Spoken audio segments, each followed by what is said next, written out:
Road, hospital road, Kuber બાગ બગીચા ચોક અને cabin ચોક વિસ્તારમાં પણ વરસાદ પડ્યો છે। શહેરના નવા ઝાંપા, ખારજાંપા સ્ટેશન રોડમાં પણ વરસાદ છે। ગ્રામ્ય વિસ્તારમાં પણ વરસાદી ઝાપટા વરસ્યા છે અને ભાવનગરના વિવિધ વિસ્તારોમાં પણ વરસાદ છે। આ વરસાદથી હાલ જે તાપ અને ઉકળાટ હતો તેનાથી રાહત ચોક્કસથી મળી છે, પરંતુ આ વરસાદ આવનારા દિવસોમાં જ્યારે કે નવરાત્રિ આવવાની છે ત્યારે વિઘ્ન બનીને ન વરસે તેની સૌ કોઈ ભીતિ સેવી રહ્યા છે, કારણ કે આવનારા દિવસોમાં પણ હવામાન વિભાગની આગાહી છે। વિવિધ હવામાન નિષ્ણાંતો તેમણે પણ વરસાદની આવનારા દિવસોમાં આગાહી કરી છે।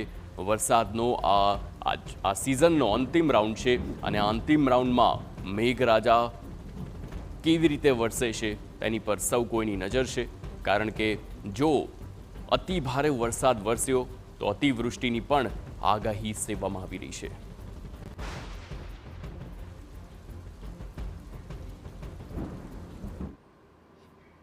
મહેસાણામાં 2 દિવસથી વરસેલા વરસાદથી